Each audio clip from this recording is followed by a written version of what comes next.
오늘 말씀의 제목이 무엇입니까? 시련과 고난의 의미. 주의 이름으로 사랑합니다. 축복합니다. 이날은 주의 날입니다. 그것도 아멘 하셔야지. 이날은 주의 날입니다. 긴장을 풀으시고, 제가 세상적인 지식도 잘 모르고 아는 것도 없고 목사로서 이 하나님의 말씀만 더 증거하고자 합니다. 어떻게 보면은 이 말씀만 증거하니까 좀 지겨울 수가 있습니다. 어떤 분이 그러더라고요. 예배 전에 주무시는 분은 본인 책임이고 한 5분 지났는데 주무시면 설교자 책임이라고 하더라고요. 그렇죠, 그죠? 처음에부터 조시는 분은 제가 어쩔 수 없습니다. 중간에 조시는 분이 없도록 제가 말씀을 잘 이렇게 전하도록 하겠습니다. 어떤 분이 그래 물어보시더라고요. 오늘 우리 남산 중앙교회에 몇 명이나 출석하십니까? 물어보시더라고요. 그래, 몇 명 출석할 것 같습니까? 오후 예배 때 1,400명이 모였습니다. 안 놀라신다. 와, 우리 교회는 일당 100입니다. 조그마한 시골교회지만은 찬양대도 찬양대원이 몇 명이 있을 것 같습니까? 한번 맞춰보세요. 찬양대원이 몇 명일 것 같아? 400명입니다. 4명. 우리 찬양대도 있고, 오늘까지 참 지켜주신 하나님의 은혜가 얼마나 감사한지요. 제가 좀 목회를 좀 늦게 했습니다. 31살 때 신학교 1학년 들어가가지고 지금 31년째 목회를 하는데 너무나 감사하더라고요. 굶기신 적도 없고 어려움 주신 적도 물론 있었겠지만은 그래도 하나님께서 은혜 주셔가지고 오늘 이렇게 경산교회에서 또 말씀을 전할 수 있도록 하신 은혜에 너무나 감사를 드립니다. 헌신 예배면은 헌신에 대한 주제를 정해가지고 설교를 해야 되는데 왜 뜬금없이 시련과 고난의 의미, 이 신명기의 말씀을 통해서 이렇게 증거를 할까 의아할 것입니다. 이 신명기서의 말씀을 우리가 알다시피 이스라엘 백성들이 이제 애굽 땅에서 나와가지고 광야의 길을 걸어가지고 가나안 땅까지 들어가는 그 여정을 기록한 말씀이지 않습니까? 그죠?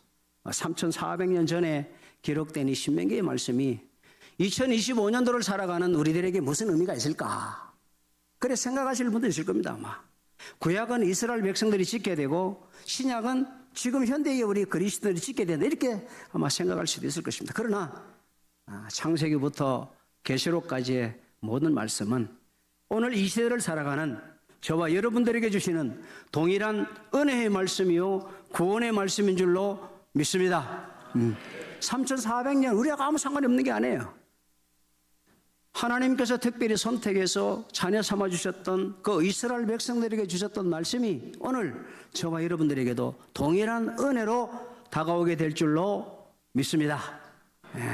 우리에게 믿음이 있다면 아무것도 없는 그 광야와 같은 그 인생 속에서도 우리는 적과 꿀이 흐르는 가나안 땅의 평화를 누리게 되지만은 우리에게 만약에 믿음이 없다면 모든 것이 다 갖춰져 있는 이 가나안 땅도 우리에게는 광야가 될 것이다라고 하는 사실입니다.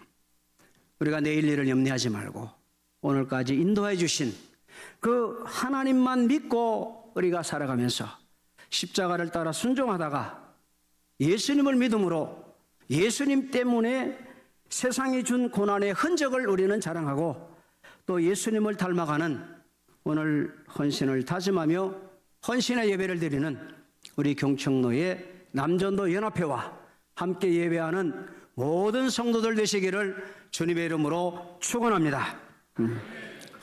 우리가 이 세상을 살아가다 보면은 많은 시련을 당합니다. 때로는 많은 고난을 당할 때도 있습니다. 괴로움이 많은 고난을 당하기도 합니다. 예수님을 믿고 하나님의 자녀가 된 저와 여러분도 똑같이 시련이 있고 고난이 있습니다.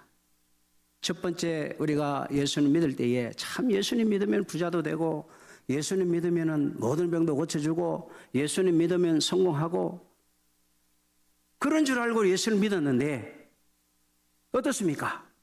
오늘까지 신앙생활 하면서 정말로 모든 것이 다 형통하게 되었습니까? 아니면 어려움과 고난 속에서 우리가 그 가운데서 하나님의 은혜 가운데 살아가지 않습니까? 우리에게 가끔씩 다가오는 그 고난과 그 시련의 시간은 나를 위한 그 고통의 십자가를 견디신 그 예수님의 그 십자가의 고통을 생각하는 그 때인 줄로 믿습니다.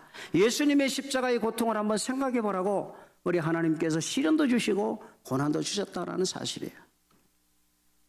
우리 인생을 가리켜서 사자성어로 하면은 고진감래라 그러면, 또 흥진비례라라는 말도 있습니다. 고진감래.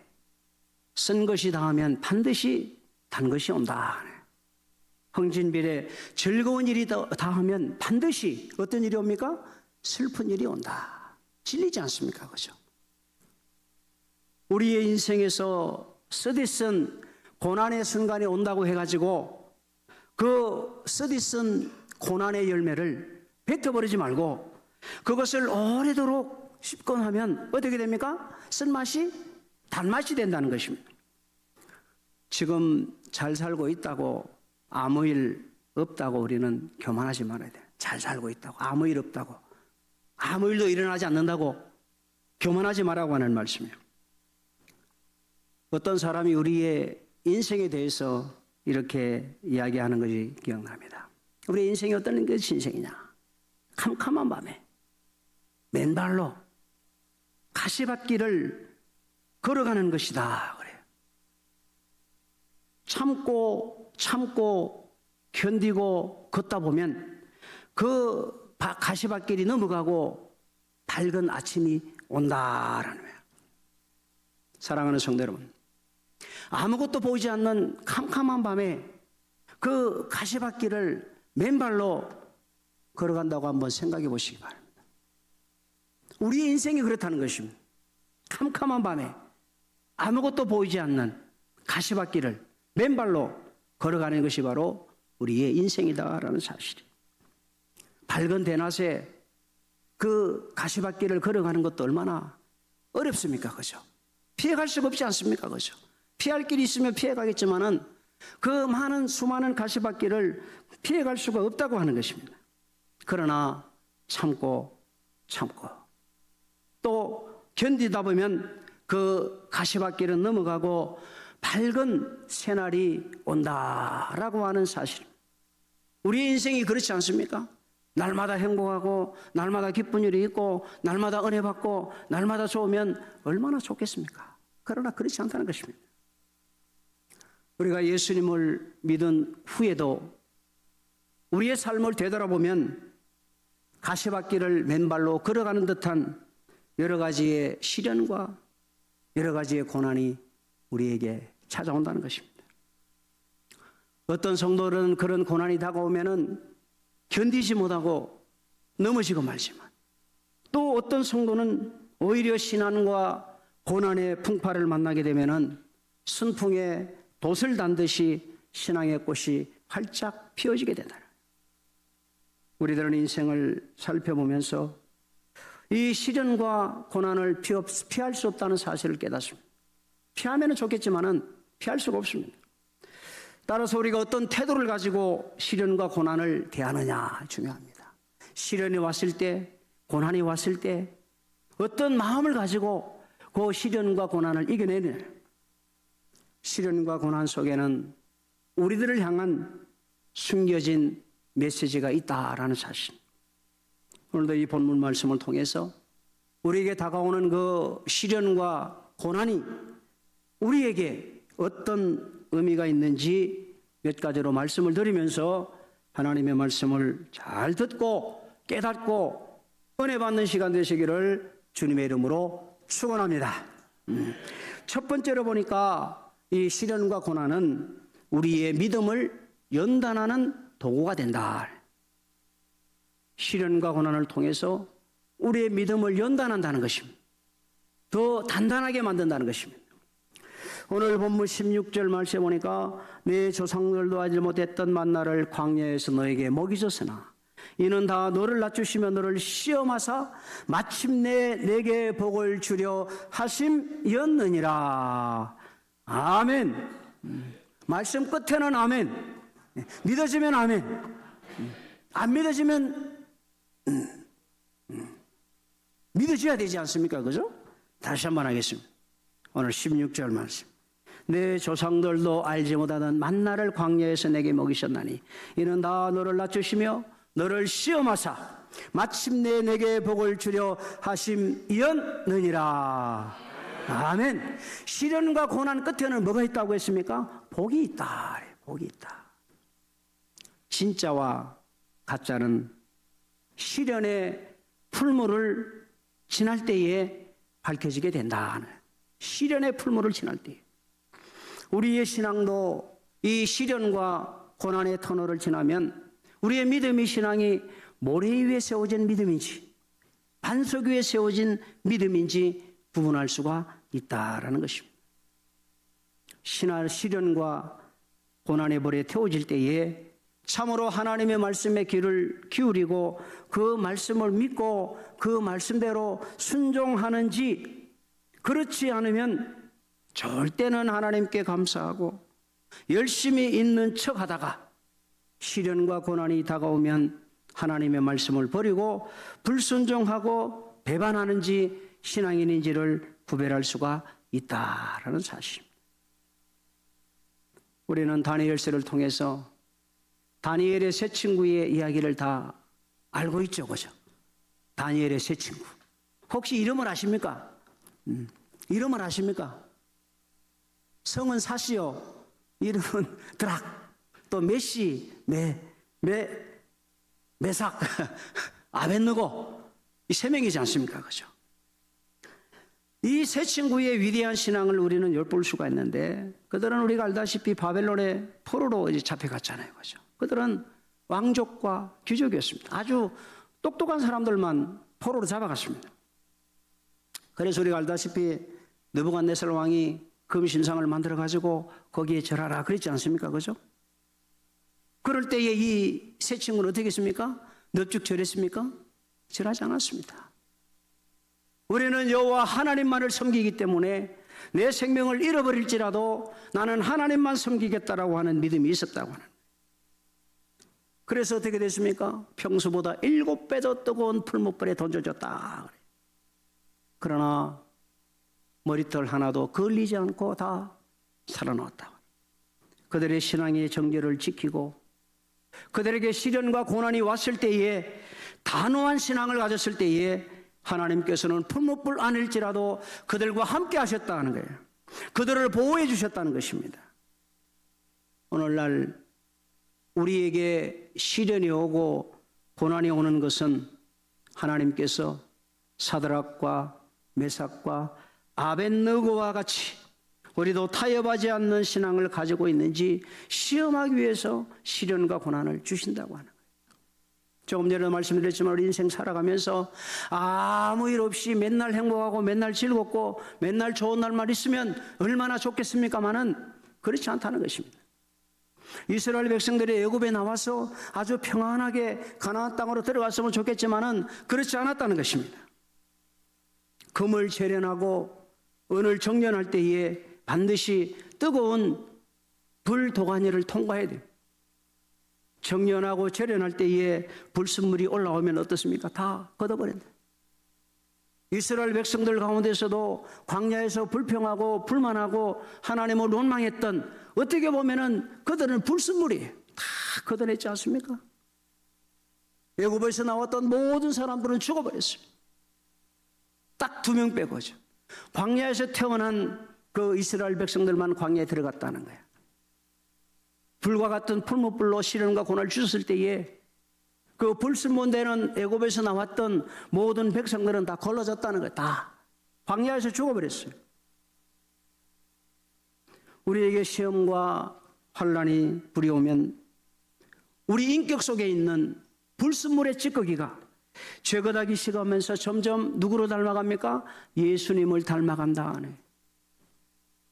우리의 삶 속에 시련과 환난과 고난의 벌은 우리를 정금처럼 단련시키시는 하나님의 섭리이심을 믿고 우리의 모든 시련과 모든 고난을 참고 인내하심으로 반석 위에 굳게 세워지는 믿음을 소유하기로 헌신을 다짐하는 우리 경청로의 남전도 회와 또 성도 여러분 되시기를 주님의 이름으로 축원합니다.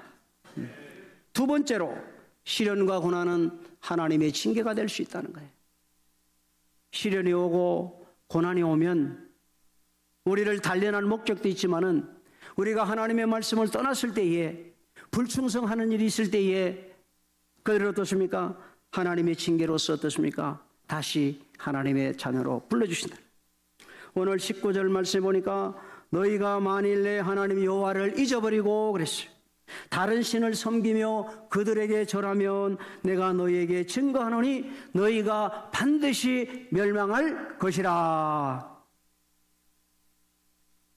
10분 전에 했는데 또 잊어먹으셨네. 안 믿어지십니까? 뭐가 부끄럽습니까?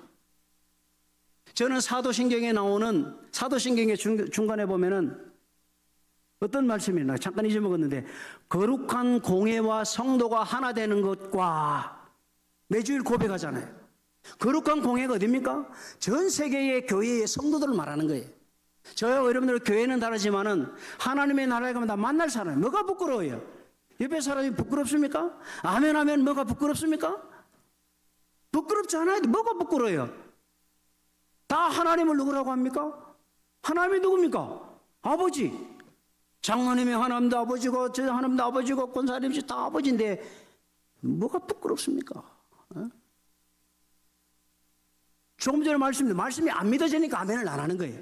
이런 역사가 안 일어났다고 생각하는 거예요. 지금 이 시대에는 일어날 수 없다라고 생각하니까 아멘을 못 하는 거예요. 부끄러울 게 뭐가 있습니까? 아멘 하면 되지 않습니까? 아멘 하면 복줄슬로 믿습니다. 아멘, 아멘도 크게 하면 되는 거예요. 뭐 부끄러울 게 뭐가 있습니까? 저 처음 보잖아요, 그죠? 그러나 천국 가면 만나잖아요. 뭐가 부끄러워요? 우리 경상교회 목사님이 아니라서 부끄럽습니까? 안 그렇잖아요.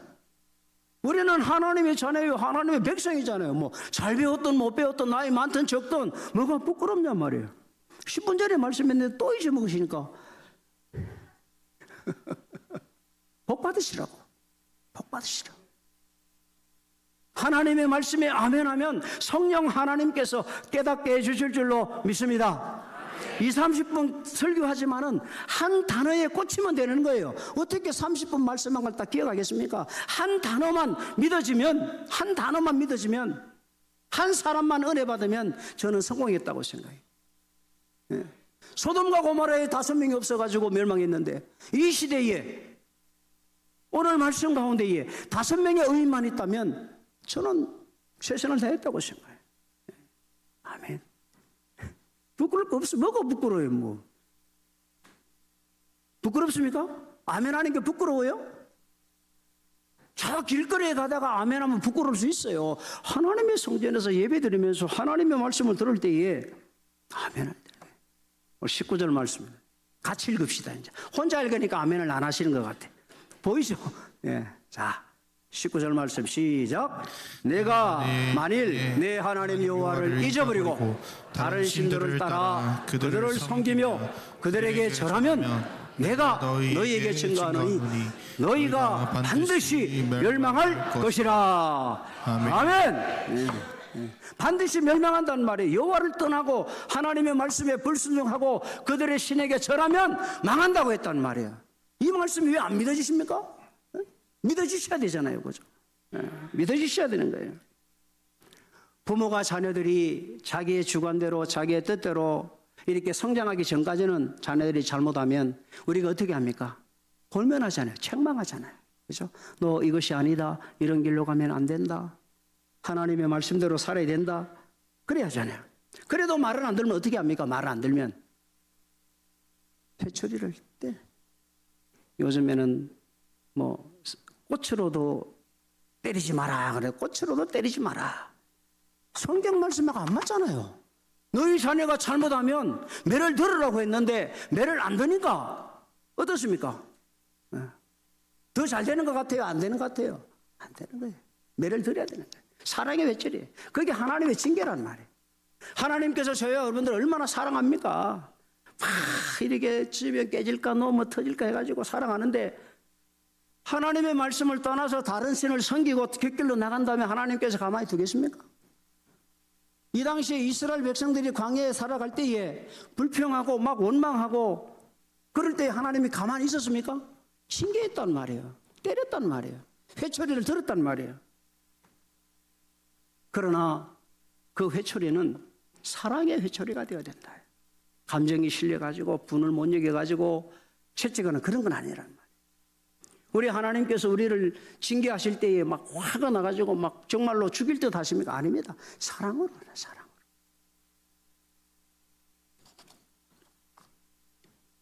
대부분의 양은 목동의 말을 아주 잘 듣는다고요. 목동이 이리로 가라면 이쪽으로 가고 저쪽으로 가면 저쪽으로 가라고 하는데 꼭 그 가운데 말 안 듣는 양이 있어요. 있어요. 있게 마련이에요. 근데 이 말 안 듣는 양이 다른 데로 가버리면 자기 혼자 가다가 낭떠지에 떨어지고면 괜찮은데 다른 양이 또 따라온단 말이에요. 안 되잖아요, 그러면. 못된 양이 자기 혼자 가다가 자기 혼자 절벽에 떨어지고 죽으면 괜찮은데 다른 양이 또 그 양을 또 쫓아간단 말이에요. 그래서 목동이 말 안 듣는 양을 탁 잡아다가 자기의 무릎에 탁 앉혀놓고 다리를 불어버린단 말이에요. 다리를 불어버려가지고 거기다가 붕대로 부목을 대가지고 이렇게 다 치료해준단 말이에요. 그것을 본 다른 양들은 어떻게 생각하겠습니까? 결코 이제 다른 길로 가지 않는다는 거예요. 하나님의 징계가 바로 그런 거예요. 아무도 안 보는 데서 이 말 안 듣는 양을 죽여버리는 것이 아니라 많은 양이 보는 앞에서 잡아다가 무릎 위에 탁 앉혀놓고 그래서 그게 바로 사랑의 징계라고 하는 거예요.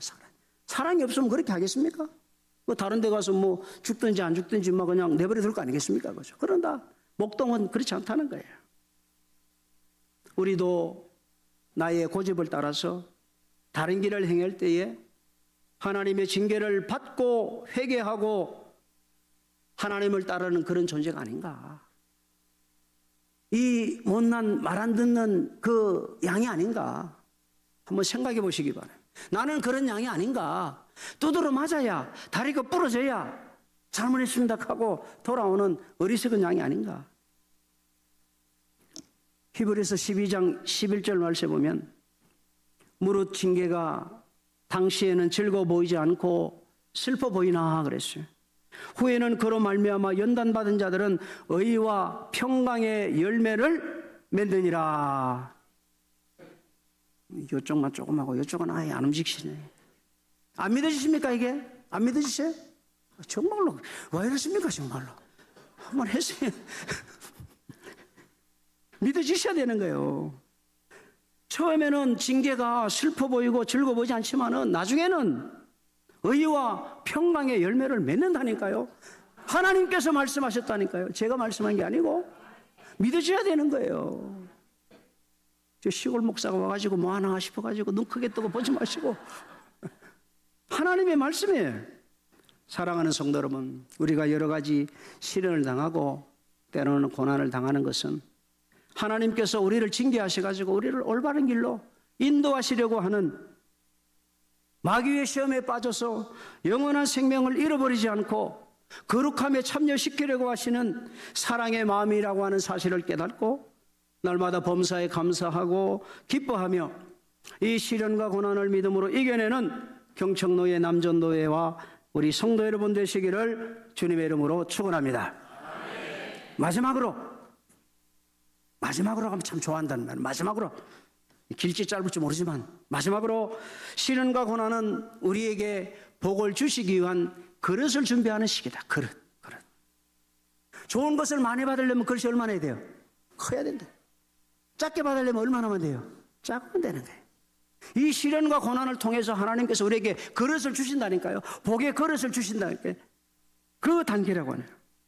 오늘 16절 말씀을 다시 보겠습니다. 16절 말씀. 성경책 없어요? 꼭 여기 나오는 것만 보시려고 한대. 성경책을 보세요. 성경책. 네, 맞죠. 말씀도 함께 읽어보겠습니다. 시작. 내 조상들도 알지 못하던 만나를 광야에서 내게 먹이셨나니 이는 다 너를 낮추시며 너를 시험하사 마침내 내게 복을 주려 하심이었느니라. 아멘. 아멘. 이제 끝날 때쯤 되니까 이제 아멘 하시니. 처음부터 했으면 얼마나 기분 좋아서 하나님도 기분 좋고. 하나님께서 이스라엘 민족이 젖과 꿀이 흐르는 그 가나안 땅에 들어가서 하나님의 은총 가운데 살아갈 수 있도록 준비시키기 위해서 그 광야를 건너가 수없이 들었던 말씀 아닙니까? 왜 몇 달이면 갈 수 있는 그 거리를 왜 40년을 뺑뺑이 돌렸겠어요? 왜 힘들게 했겠어요? 복을 주시려고, 준비시키려고. 정말로 하나님의 백성인지 가짜 하나님의 백성인지 분별하시기 위해서 40년 동안 광야에서 막 돌고 막 안 돌렸겠습니까? 그죠? 이스라엘 민족은 광야에서 시련과 환란의 터널을 지나면서 깨어졌습니다. 변화됐습니다. 하나님께 순종하는 그 그릇을 준비하기 시작했다는 거예요. 가나안 땅에 들어가서 받을 복의 그릇을 준비하는 거예요. 이스라엘 민족이 광야라고 하는 시련과 그 환란의 과정을 통과하고 젖과 꿀이 흐르는 그 가나안 땅에 들어간 것처럼 우리들도 이 세상의 광야를 잘 지나야 천국의 축복된 가나안 땅에서 좋은 것으로 많이 받게 될 줄로 믿습니다. 하나님의 나라에서 많이 받으려면 이 세상에서 열심히 하나님의 말씀에 충성하고 순종해야 된다는 거예요. 살아있을 때에, 숨 쉴 때에 하나님 부르시는 그 순간은 끝나는 거예요. 내가 100살이 됐든 120살이 됐든 그때는 준비하는 시간이에요. 준비하는 시간. 잘 준비하셔야 되는 거예요. 시련과 고난이 당시에는 고통스럽습니다. 시련당하고 고난당하는 좋아하는 사람이 누가 있겠습니까? 한 사람도 없습니다. 그러나 그것을 통해서 하나님께서 우리의 신앙을 인정하시면서 우리에게 복을 받을 분량대로 그릇을 만들어 주신다는 거예요. 성도 여러분들의 그릇은 얼마나 합니까? 하나님 나라에 갔을 때 하나님께서 복을 주시는데 얼마나 하는 그릇을 준비했습니까? 큰 그릇을 준비했습니까? 아니면 조그만한 그릇을 준비했습니까? 준비가 덜 됐다면 오늘부터라도 큰 그릇을 준비해서 하나님의 복을 가득 채우시기를 주님의 이름으로 축원합니다. 오늘부터 어제는 못했다 할지라도 오늘부터 준비하면 요만한 것이 요만한 그릇 될 줄로 믿습니다. 항상 큰 그릇을 준비해야 되는 말이야. 꿈을 가지고 희망을 가지고 살아잖아요. 내가 늙어가지고 내가 80이 넘었는데 90을 뭘 하겠느냐. 천만의 말씀이요. 우리 육신은 날마다 쇠퇴하지만은 우리 영혼은 날마다 강성해지는 줄로 믿습니다. 영혼이 중요한 거잖아요. 이 육신이 뭐 중요해요? 죽어버리면 화장하든지 땅에 묻힐 것인데 80이 됐든 그게 중요한 게 나에게 중요한 게 아니라고 했어요. 하나님께서 주시는 복을 받기를 거부하는 자는 아직 그의 신앙이 성장하지 못했다는 거예요. 그냥 제자리 걸으면 몇십 년 예수님을 믿어도 그냥 그 자리에 있다는 것을 의미해요. 이 땅에서 사는 동안 시련과 고난이 없는 그리스도는 성장이 없어요. 고난이 있어야 돼요. 시련이 있어야 돼요. 어려움을 당해야 돼요. 그래야 기도한다는 말이에요. 이 나라 민족의 5,000년의 역사 가운데에 몇 번의 전쟁이 있었습니까? 5,000년 역사 가운데에 이 나라 민족이 몇 번의 전쟁을 겪었냔 말이에요. 몇 번 겪었습니까? 몇 번? 그냥 대충 많이 하지 말고 몇 번? 1,000번의 전쟁을 겪었다고 합니다. 역사에 보면은 5,000년의 역사 가운데 1,000번을 그러면은 몇 년에 한 번입니까? 5년에 한 번씩. 그런데 6.25가 끝난 이후에 몇 년이 지났습니까 지금? 75년? 전쟁이 있었습니까? 없었습니까? 그러니까 우리의 믿음의 백성들이 우리가 기도합니까? 안 합니까? 솔직히 합니까? 안 합니까? 덜 하죠. 안 하긴 하겠지만은 많이 안 한단 말이에요. 우리 하나님께서 5,000년 역사 가운데 1,000번의 전쟁을 일으킨 다음에 우리 기독교가 들어온 지 140년이 됐는데 그 가운데는 전쟁이 없었단 말이에요. 70년 넘게. 역사의 평균값으로 하면 전쟁을 치러도 10번, 20번은 더 치러야 되는데 없었다. 그러니까 기도 안 한단 말이에요. 신앙생활 등한시한단 말이에요. 저희 교회는 그렇지 모르지만 좀 대형 교회는 1부, 2부, 3부, 4부 예배가 있잖아요. 1부 예배 드리고 다 놀러가 버린다. 경산교회는 그런 공덕기를 주님의 이름으로 축원합니다. 1부, 2부, 3부, 4부 다 예배 드리시기를 소원합니다. 한 방에 끝난단 말이에요. 지금 얼마나 제 마음이 아픈지. 정말로 안 그렇습니까? 네. 저는 틀린 말 안 합니다. 우리가 성장하고 우리의 믿음이 향상된 신앙생활을 하기 위해서는 시련과 고난을 받아들여야 하나님께서 나에게 복을 주시려고 나에게 어려움을 주시는구나. 이 시련을 통해서 하나님께서 나에게 얼마나 큰 복을 주실까 기대해야 된단 말이에요. 시련이 오고 고난이 오면 원망하고 불평하는 것이 아니라 하나님께서 이제 복을 주시려고 나를 준비하는구나. 와라.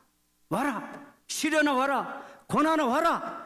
그 뒤에는 하나님의 복이 함께 오시는 줄로 믿습니다. 그러니까 도망가지 말란 말이에요. 오면 오는 대로 받으면 되는 거예요. 누가 이기게 하십니까? 하나님께서 이기게 하신단 말이에요. 이길 시험 외에는 주시지 않는다고 말씀했지 않습니까? 뭘 두려워하십니까? 실망하고 낙심해가지고 교회를 떠나는 사람도 있어요. 하나님을 원망하는 사람도 있어요. 광야의 이스라엘 백성들이 그랬잖아요. 하나님께서 뭐라고 했습니까? 내가 너희들을 적과 꿀이 흐르는 가나안 땅으로 데려가겠다고 했잖아요. 근데 40년 동안 막 돌리면서 막 먹을 것도 없고 마실 물도 없고 하니까 원망 불평하다가 결국은 2명 외에는, 애굽에서 나온 2명 외에는 들어가지 못했지 않습니까? 우리에게 시련과 고난을 주시는 것은 더 놀라운 축복의 그릇을 준비하는 시기인 줄로 믿습니다. 복을 받으려면 그런 고난과 시련이 올 때에 감사해야 돼요. 그러면 시련과 고난이 우리에게 얼마나 유익이 됩니까? 시련과 고난이 오면 대부분의 사람들은 내가 이렇게 수십 년 동안 예수님 믿고 교회 충성하고 했는데 왜 나에게 어려움을 줍니까? 원망과 불평부터 한단 말이에요. 하나님의 시험에 원망과 불평으로 대처한 사람은 신앙의 실패자다. 고난과 시련이 올 때에 원망하고 불평하면 믿음의 실패자예요. 보나 안 보나 실패자예요. 우리는 결코 신앙의 실패자가 되어서는 안 된다는 거예요. 시련과 고통의 시간을 잘 견디고 나면 우리는 하나님 앞에서 깨어지게 되어지고 회개하게 되어지고 더욱 순종하게 되어지고 감사가 되어지는 영혼이 잘됨 같이 범사가 잘되고 강건하여 영원한 영생의 복을 받게 되는 줄로 믿습니다. 노 크로스, 노 크라운이라고 했어요. 십자가 없는 영광은 없단 말이에요. 십자가 없는 멸류관이 어디가 있습니까? 운동선수를 보세요. 놀고 먹으면서 금메달을 땁니까? 정말로 죽을 고생을 하면서 있는 힘을 다해서 열심히 해서 그래서 금메달도 따고 우승하는 거지 않겠습니까? 여러 교회가 모여가지고 이렇게 연합회를 한다는 것은 참으로 어려운 거예요. 예배 전에 잠시 모여가지고 말씀을 드렸지만은 한 교회에 여전도 남전도 이런 거 하는데도 얼마나 말 안 듣습니까? 그죠? 근데 이 경청노회라고 하는 큰 노회에서 이렇게 남전도 연합회를 한다고 하는 것은 쉬운 게 아니에요. 어떻게 보면은 이스라엘 백성들이 겪었던 그 고난과 그 시련보다도 더 힘든 일이 있을 때가 많이 있단 말이에요. 날마다 하나님을 더 사랑하고 겸손히 하나님의 말씀을 신뢰하고 빚도 없이 이름도 없이 묵묵히 주어진 사명을 감당하는 헌신과 섬김을 우리 하나님께서 다 아시고 채워주실 줄로 믿고 하나님 나라를 사모하며 오직 믿음으로 승리하는 삶을 살아가시기를 주님의 이름으로 축원합니다. 사랑하는 성도 여러분, 우리가 이 땅에 살아가면서 예수님을 믿음으로 예수님 때문에 당하는 모든 시련과 고난이 우리의 삶을 비록 힘들게 하여도 낙심하지 말고 그 시련과 고난이 우리의 죄로 인한 징계는 아닌지 다시 한번 살피면서 우리의 믿음을 잘 연단하여서 하나님께서 주시는 복을 큰 그릇에 담으셔서 이 땅에서도 형통의 축복을 받아 누리며 하나님의 나라에서는 영원한 영생의 복을 받아 누리는 우리 경청노예 남전도 연합회와 오늘 함께 예배하는 모든 성도들에게 함께 하시기를 주님의 이름으로 축원합니다.